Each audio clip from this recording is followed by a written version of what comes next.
성경에는 수많은 시대들이 있지만 그 가운데 사사기 시대는 굉장히 혼란스럽고 또 어두운 그런 시대였습니다. 사사기 이제 마지막에 나오는 일화들을 보면 사사 시대가 어떠했는지를 알 수 있는데 정말 참혹하고 또 결국에는 이제 서로를 죽이는 그런 끔찍한 내전으로 끝나게 됩니다. 이렇게 파국을 정말 큰 불행을 정말 어두운 이 사건을 역사를 보내게 된 그 이유에 대해서 사사기 마지막 절에는 사사기 21장 25절에는 이렇게 이야기합니다. 그때 이스라엘의 왕이 없으므로 사람이 각기 자기의 소견에 옳은 대로 행하였더라. 사사 시대에 그렇게 어둡고 또 불행하고 어려운 힘든 일들이 일어나게 된 이유는요. 왕이 없었고 자기 소견에 옳은 대로 행했기 때문이라고 이야기하는 것입니다. 그들을 바른 길로 인도할 왕이 없으니까 그들이 자기 마음대로 살아가고 자기 마음대로 살아가다 보니까 서로 부딪히게 되고 결국엔 서로를 죽이고 원망하고 미워하는 그런 시간을 보내게 된 것입니다. 그들에게는 사실 왕이 있었습니다. 하나님이라는 정말 위대하시고 그들을 누구보다 사랑하는 왕이 계셨지만 그들은 그 왕이신 하나님을 잊어버리고 더 이상 나를 보호해 주실 거라고 믿지 않고 놓쳤기 때문에 그들은 스스로 우리에겐 왕이 없다라고 이야기했고 자기 소견대로 그래서 나라의 윤리관과 가치관이 모두 무너진 채로 살아가게 되는 그런 모습을 보여주고 있습니다. 그리고 이 사사기 시대의 이야기가 그대로 사무엘상으로 이어져서 왕이 없어서 자기 소견대로 살았다는 그 사사기 시대 사람들이 사무엘상 8장에서는요 이제 자기들에게 왕을 달라고 우리가 왕이 없기 때문에 다른 이방 민족들처럼 우리를 다스리고 우리를 지켜줄 왕이 없기 때문에 이런 일을 당했으니 이제 왕을 달라고 사무엘에게 요청하게 됩니다. 그래서 사무엘상 8장 6절에서 7절 말씀을 한번 보면요. 제가 한번 읽어보겠습니다. 우리에게 왕을 주어 우리를 다스리게 하라 했을 때에 사무엘이 그것을 기뻐하지 아니하여 여호와께 기도하매 여호와께서 사무엘에게 이르시되 백성이 내게 한 말을 다 들으라. 이는 그들이 너를 버림이 아니요 나를 버려 자기들의 왕이 되지 못하게 함이니라. 왕을 달라고 결국 사무엘에게 요청하게 됩니다. 그리고 왕을 달라고 하는 이스라엘 백성들을 보시면서 하나님은 그들이 나를 버렸다라고 이야기하시고 슬퍼하시는 모습을 볼 수 있습니다.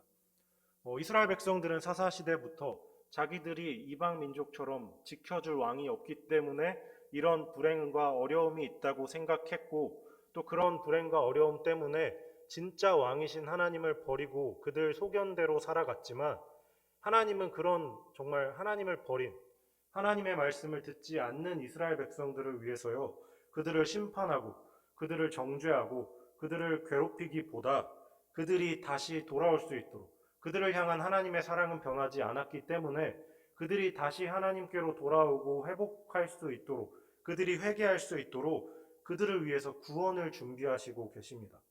그래서 하나님께서 그들을 구원하시려고 하실 때 하나님이 어떻게 구원을 하셨을까요? 사사기에서 이제 사무엘상으로 넘어가는 가운데 뜬금없는 이야기가 나옵니다. 어떤 이야기냐면 그 시대를 살았던 두 가족의 이야기가 나옵니다.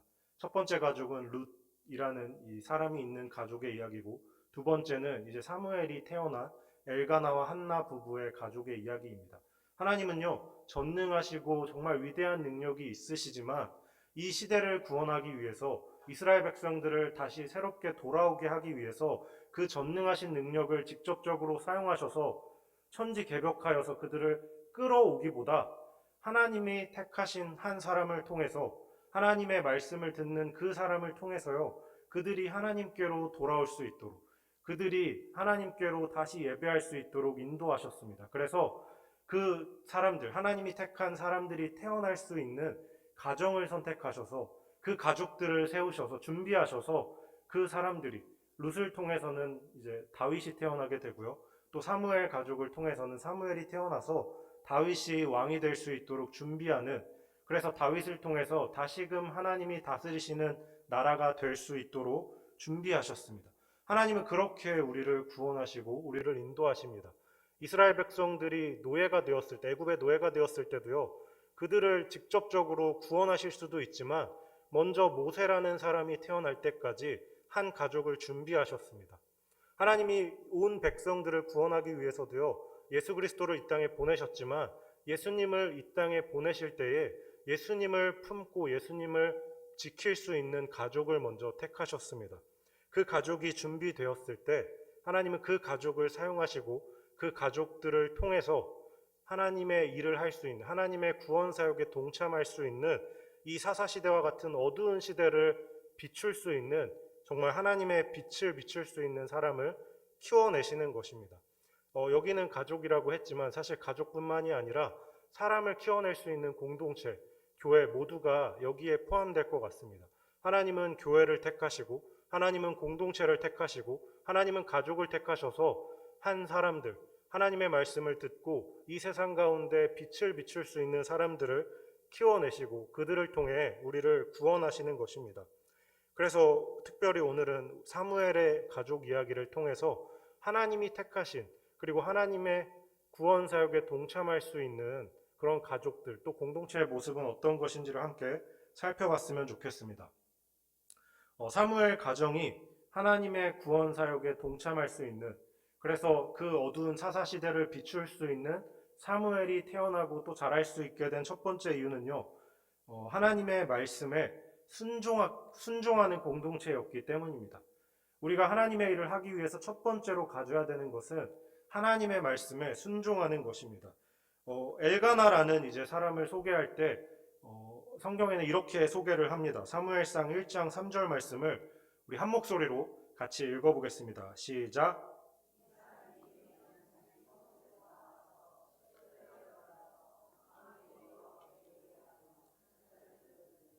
엘리의 두 아들 홈니와 비느하스가 여호와의 제사장으로 거기에 있더라.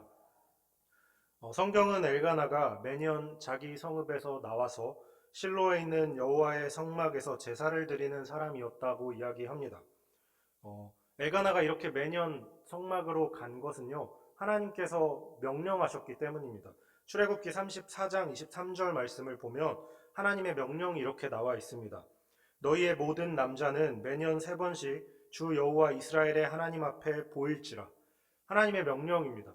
그러니까 엘가나라는 사람은요, 하나님이 하셨던 명령을 기억하고 있었기 때문에 매년 자신이 사는 곳을 떠나서 하나님께 예배드리기 위해, 하나님의 말씀대로 하나님께 제사하기 위해서 떠나는 그런 사람이었다는 것을 보여주고 있습니다. 하나님이 모든 사람에게 하신 명령이고, 어쩌면 이 명령을 1년에 한 3번 실로로 가는 것이 뭐가 대단하냐라고 할 수도 있지만, 이 시대에는요, 하나님의 율법대로 지키지 않는 자기 소견대로 살아가는 그런 시대였습니다. 그래서 굳이 이 성경에서 엘가나가 매년 예배를 드리러 나갔다라는 이야기를 하면서 어떤 말씀을 첨언하냐면 그 시대의 제사장이 누구인지를 이야기하는데요. 그 시대의 제사장이 누구였냐면 엘리의 아들인 홈니와 비느하스였습니다. 근데 이 홈니와 비느하스는요, 이제 사무엘상 2장에 자세히 나오는데 12절 말씀, 사무엘상 12절 말씀을 보면요, 2장 12절 말씀을 보면 그 아들들이 어떤 아들인지, 그러니까 그 당시 제사장이 어떤 사람들이었는지를 보여주고 있습니다. 한번 같이 읽어보겠습니다. 시작. 행실이 나빠 여호와를 알지 못하더라. 제사장이에요. 제사장인데 행실이 나쁘고요, 심지어 하나님이 누구인지를 잘 모른다. 행실이 나빠 여호와를 알지 못하는 사람들이라고 이야기합니다. 엘리 그 제사장, 그 당시 제사장이었던 홈리와 비느하스는 제사장이지만 그 시대 사람들과 같이 자기 소견대로 살아가는 사람들이었어요. 심지어 하나님께 제사를 드릴 때조차도요, 하나님이 레위기와 민수기에서 하나님께 예배드리는 방법을 구체적으로 이야기해 주셨는데 그것들을 따르지 않고 내 소견에는 이렇게 하는 게 더 좋겠다라고 생각하는 그런 사람들이었습니다. 그래서 제사를 드릴 때 자기 사환을 시켜서 갈고리를 냄비에 넣어서 이렇게 돌려서 걸리는 고기들을 그냥 마음대로 자기들이 가져갔다라고 이야기합니다. 모든 사람들이 실로로 하나님께 제사 드리러 올 때마다 그렇게 하나님의 제사를 갈고리를 넣어서 고기를 빼가는, 정말 자기 마음대로, 자기 욕심대로 살아가는 그런 사람이었습니다. 그래서 예배자들이, 제사 드리러 온 사람들이 항의를 했을 때 그 항의를 듣지 않고 억지로 빼앗았다라고, 정말 그렇게 하나님의 제사를 생각하지 않고 자기 소견대로 살아가는 사람이었다고 이야기합니다. 그래서 17절에서는 그들에 대해서 이 소년들의 죄가 여호와 앞에 심히 크면 그들이 여호와의 제사를 멸시함이었더라, 이렇게 이야기합니다. 그러니까 엘가나가 살아갔던 그 시대는요, 여호와의 제사, 여호와께 드려지는 예배가 멸시받는 시대였어요. 하나님께 예배를 드리려는 사람들조차도, 정말 정성껏 준비한 예물을 드릴 때조차도 누가 봐도 이 예배는 정말 하나님 앞에 드릴 수 없는 예배다라고 생각될 정도로 하나님을 알지 못하는 제사장이 자기 마음대로 자기 욕심을 따라서 살아가는 그런 시대였던 것입니다.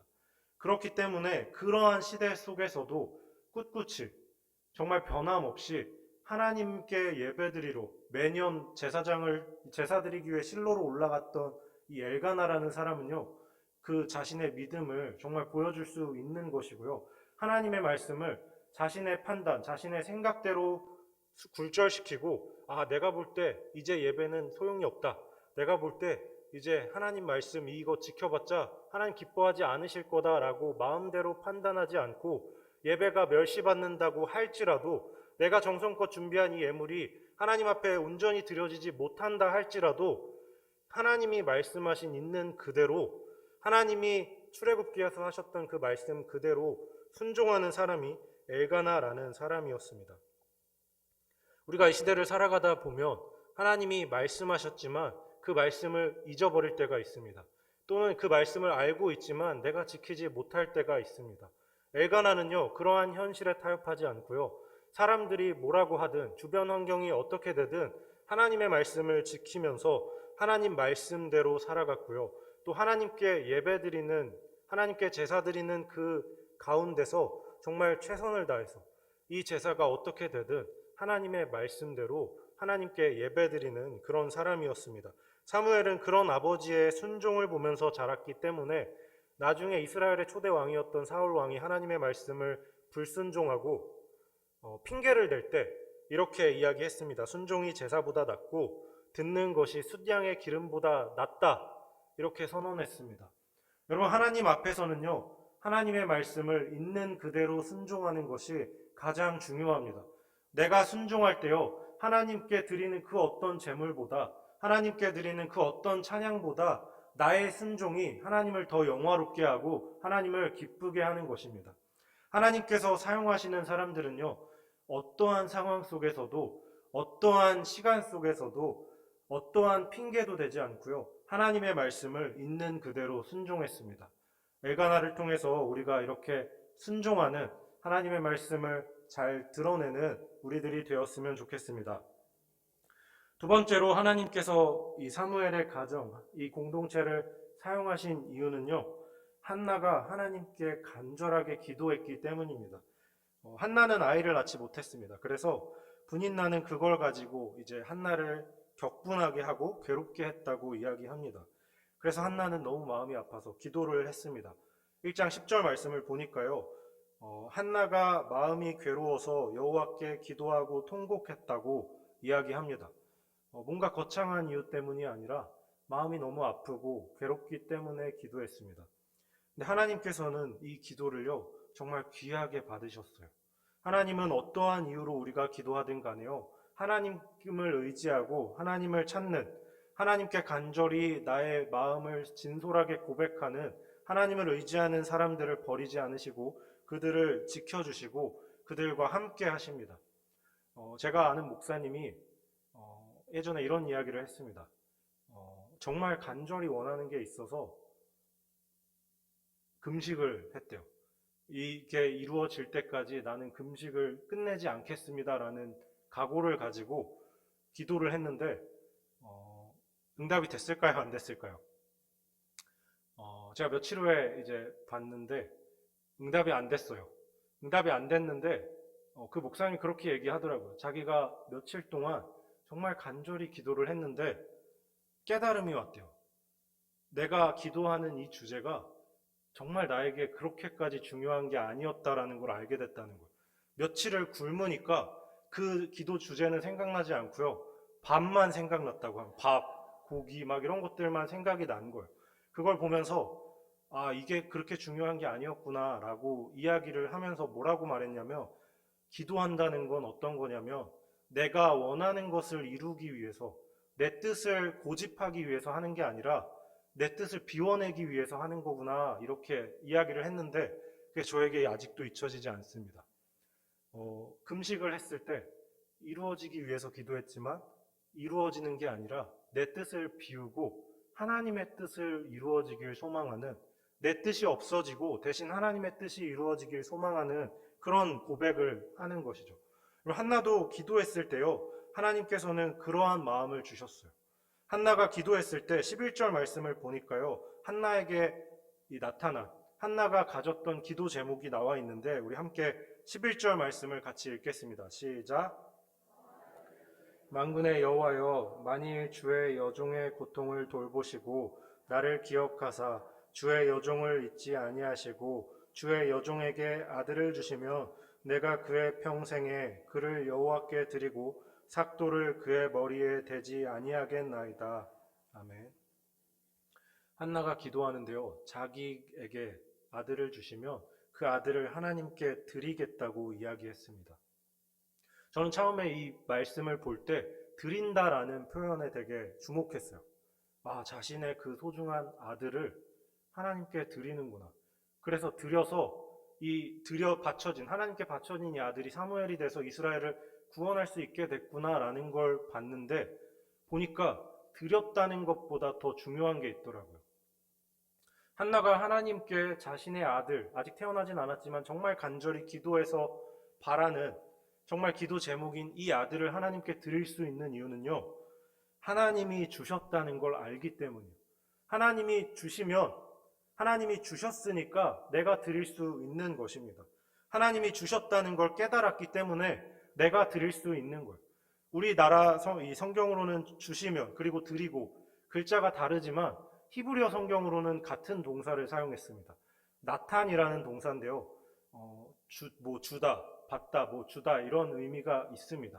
그러니까 히브리어 성경을 보면 하나님이 하나님이 나에게 주셨기 때문에 나는 하나님께 드릴 수 있습니다. 나도 하나님께 나타납니다. 이렇게 이야기를 하더라고요. 여러분 우리가 드릴 수 있는 것은요. 내 것 가운데 내가 가진 것 가운데 조금을 드릴 수 있는 게 아니라 내가 가진 모든 것이 하나님이 주셨다는 것을 깨닫게 될 때 내가 가진 모든 것이 하나님의 은혜임을 깨닫게 될 때 나도 하나님께 드릴 수 있다라는 고백을 할 수 있습니다. 한나는 기도하면서 내가 가진 모든 것이 또 하나님이 앞으로 줄 모든 것이 내가 재능이 뛰어나서 내가 뭔가 운이 좋아서 내가 열심히 노력했기 때문에 쟁취한 것이 아니라 하나님이 나에게 주신 것, 하나님이 나에게 베푸신 것, 하나님이 나에게 은혜로 주신 거라는 걸 알게 된 거예요. 그렇기 때문에 한나는 아낌없이 정말 자신이 가진 것들, 자신이 가졌다고 생각한 것들을 비우고 하나님께 드리겠습니다라고 고백할 수가 있었던 것입니다.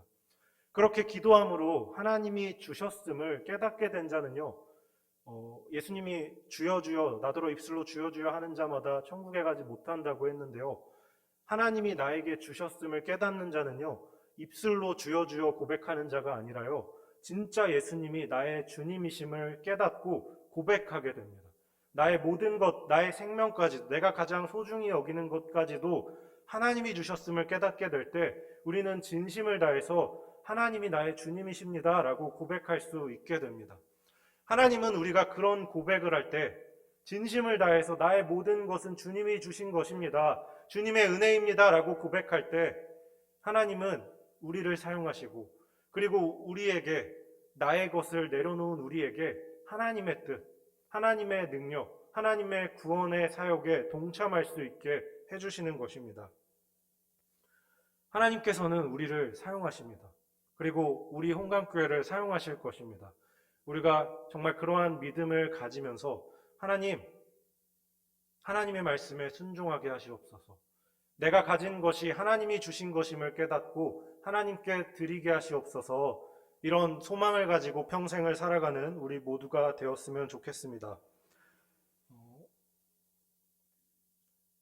하나님께서는 엘가나를 통해 또 한나를 통해 사무엘을 키워내셨습니다. 그리고 엘가나를 통해 하나님께 순종하는 마음을 배우고 또 한나를 통해 하나님이 주셨음을 깨닫게 된 사무엘은요, 그 혼란스러운 사사시대를 새롭게 하고 정말 마지막 사사로서 그 나라를 변화시키고 그리고 마침내는 하나님의 말씀대로 이 나라를 다스릴 다윗 왕을 준비하게 했습니다. 그리고 다윗 왕을 통해서 우리를 구원하신 예수 그리스도께서 나셨습니다. 우리가 대림절을 보내면서 우리가 이렇게 지금 시기를 보내고 있는데요. 이 대림절 기간 동안 예수님을 묵상하는 가운데 예수님의 모습을 기억했으면 좋겠습니다. 예수님이야말로 하나님의 말씀을 정말 있는 그대로 순종했고요. 그리고 자신이 가진 모든 것을 주님의 것이라 믿으며 하나님의 것이라 믿으며 정말 진심으로 자신의 생명까지도 주님께 드리는 그런 삶을 살았습니다. 나를 구원하신 예수님을 기억하면서 이 시간 우리 함께 기도하겠습니다. 이 시간 기도할 때 하나님, 우리가 주님의 말씀을 순종하게 하시옵소서. 나의 소견대로 살아가는 이 시대 속에서 나에게도 많은 소리들이 들리고 또 주님의 말씀대로 살았다가는 안 된다라는 그런 분위기도 있고 또 상황도 있지만 그러한 인간적인 모든 상황들과 소리들을 듣지 않게 하시고 주님의 말씀대로 살게 하시옵소서.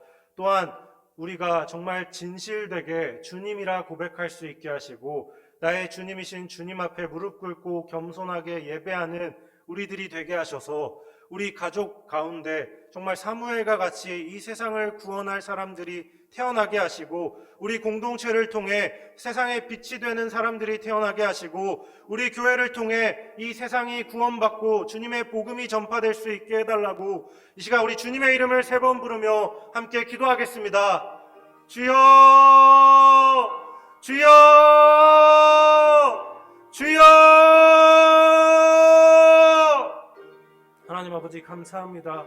하나님, 우리가 이 세상 가운데 자기 소견대로 살아가는 이 세상 가운데 주님의 말씀에 순종하게 하여 주시옵소서. 나의 생각대로 나의 소견대로 살아가는 것이 아니라 주님의 말씀대로 살아갈 수 있게 하시고 주님의 말씀대로 우리가 순종할 수 있게 하시고 나의 생각과 다를지라도 주님의 뜻을 따르며 세상 소리를 듣지 않고 살아가게 하여 주시옵소서. 하나님, 우리 가운데 함께 하여 주시고 주님의 역사하심이 우리 가운데 있게 하여 주시옵소서. 하나님, 또한 우리가 주님의 말씀을 듣게 하셔서 입술로만 주여 주여 하는 사람들이 아니라 나의 모든 것이 주님이 주신 것임을 깨달으며 나의 모든 것을 주님께 드릴 수 있는 믿음을 갖게 하여 주시옵소서. 나의 삶을 주님께 드리게 하시고 여기 있는 모든 이들이, 홍강교회 모든 이들이 진실되게 주님이라 고백할 수 있게 하시고 믿음으로 주여 고백하게 하시고 최선을 다해 삶으로 주님을 살아내는, 주님의 말씀대로 살아낼 수 있는 우리들 되게 하셔서 우리 교회를 통해, 우리 공동체를 통해, 우리 가족을 통해 정말 이 세상이 구원을 받고 주님께 나아갈 수 있는, 주님 안에서 변화될 수 있는 역사하심이 우리 가운데 있게 하여 주시옵소서. 하나님 감사합니다. 우리의 지혜대로, 우리의 능력대로 살지 않게 하여 주시옵소서. 하나님의 말씀대로 살게 하시고 나의 소견이 아닌 하나님의 뜻대로 순종하며 살게 하여 주시옵소서. 하나님, 또한 우리가 입술로만 주님이라 고백하는 사람들이 아니라 나의 모든 것이 주님의 은혜임을 깨닫게 하셔서 참되게 나의 삶으로, 나의 믿음으로 주님이라 고백하며 하나님의 말씀대로 살아가는, 정말 우리에게서 난 자들이 이 땅을 회복시키는, 이 땅을 변화시키는 하나님의 구원의 사역에 동참할 수 있도록 우리를 사용해 주시옵소서. 예수님의 이름으로 기도합니다. 아멘.